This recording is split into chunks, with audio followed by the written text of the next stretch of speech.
এই মুহূর্তে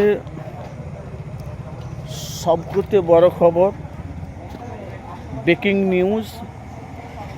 ভাই আপনারা জানেন যে পশ্চিম বাংলায় রাজনীতিতে তোলপাড়। আপনারা জানেন যে বাংলায় যেভাবে এখন গরম হাওয়া চলছে, আমরা দেখেছি যে মুখ্যমন্ত্রী মমতা ব্যানার্জি 2011 থেকে 2025 পর্যন্ত যেভাবে বাংলার মানুষের পাশে থেকে উন্নয়ন করে বাংলাতে বহুত কাজ করেছে মমতা।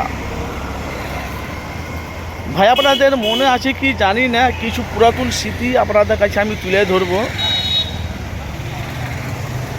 যে হলো, আমরা জানি যে আমাদের ফুরফুরা শরীফে যে কাসেম সিদ্দিকী ভাইজান, ভালোবাসি, মহব্বত করি, আমরা ভালোবাসি।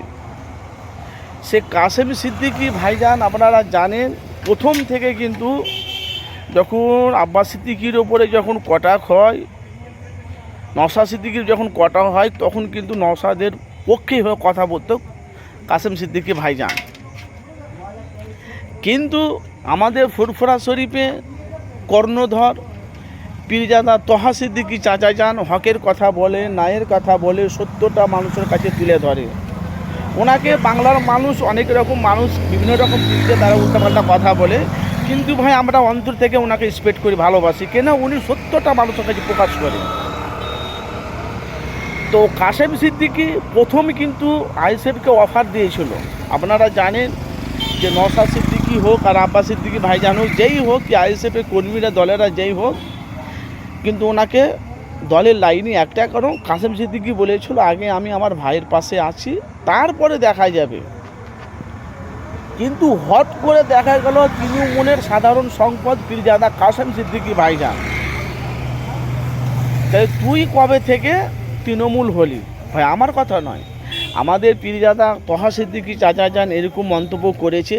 কিন্তু তার আগে কাসেম সিদ্দিকী ভাইজান তহা সিদ্দিকীকে নিয়ে অনেক রকম কুমন্তব্য করেছে। আপনারা জানেন তৃণমূলের যা তৃণমূল করে, তা তৃণমূলের যাদের আছে তাদের জানাজার পড়া যাবে না, তাদের অনেক মন্তব্য করেছে, মমতাকে গালাগালি দিয়েছে। তবু কিন্তু মা মাটির মমতা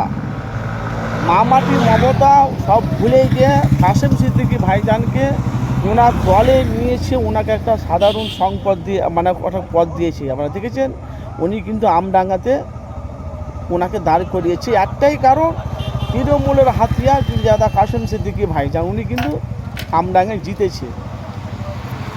জিতার পর আমরা মিডিয়া সাংবাদিক দেখতে পাচ্ছি, কিন্তু অনেক মানুষেরা আমাকে প্রশ্ন করছে, ভাই সব কম বেশি সমস্ত এমএলএ বিধায়করা কম বেশি মার খাচ্ছে, যারা তৃণমূলের গুন্ডা তোলাবাজ তারাও মার খাচ্ছে, কিন্তু কাসেম সিদ্দিকী ভাইজানকে কেন দেখতে পাওয়া যায় না? আর একটা কথা আমি বলি ভাই, এমএলএ বিধায়ক যারা কিছু কম বেশি, যারা প্রধানেরা যারা কিছু কম বেশি, তারা যারা গুন্ডা তোলাবাজ করেছে, কিন্তু ভাই তারা দুর্নীতি করেছে, কাসেম সিদ্দিকী তো দুর্নীতি করেনি। কাসেম সিদ্দিকী হোক, কাসেম সিদ্দিকী ভাইজানের কথা বলছি আমি, যেহেতু বাংলার মানুষ আমাদেরকে প্রশ্ন করছে, কিন্তু কাসেম সিদ্দিকী কোনো, মানে উনি একটা পদ পেয়েছে, উনি একটা এমএলএ বিধায়ক, আমডাঙ্গার এমএলএ বিধায়ক, কিন্তু উনি এখন অবধি ওনার কিন্তু দুর্নীতি বেরোয়নি ভাই। কিন্তু বলা বলি কথা যা ছিল তহা সিদ্দিকী চাচা জান গেলে কাসেম সিদ্দিকী কুমন্তব্য বক্তব্য ছিল, সেটা নিয়ে কিন্তু এখন বাংলার মানুষ একটাই কথা বলছে, কাসেম সিদ্দিকীকে দেখতে পাওয়া যায় না। বাংলাতে এত কিছু হচ্ছে, তৃণমূলের প্রত্যেকটা গুন্ডা বাহিনীতে তোলাবাজ, তাদেরকে ঢিল ছুটছে, তাদেরকে পাথর ছুঁড়ছে, ডিম ছুটছে, তাদেরকে কোমরে দড়ি বেঁধে নিয়ে হাঁটিয়ে নিয়ে যাচ্ছে, যা হচ্ছে তা আপনারা তো সবই তো দেখতে পাচ্ছেন। আপনারা বলেন তাহলে কাসেম সিদ্দিকী ভাইজান কিন্তু এখন তৃণমূল। আর 2026 বিধানসভা ভোটে কিভাবে ভোট হলো না হলো আপনারা সবই জানেন। এখন শওকত মোল্লা জেলে, জাহাঙ্গীর জেলে, পুষ্পা ঝুঁকেগা নেই। কিন্তু ভাই তহা সিদ্দিকী চাচা যান আমরা দেখেছি, উনি যখনই ন্যায়ের কথা বলে, হকের কথা বলে, সত্য কথা বলে, কিছু কিছু মানুষের আছে তাদের গা জ্বালা করে। আর তহা সিদ্দিকীকে আপনারা দেখবেন উনি ন্যায়ের কথা বলে, যেই ভালো কাজ করে তার হয়ে কথা বলে কাসেম তহা সিদ্দিকী চাচা যান।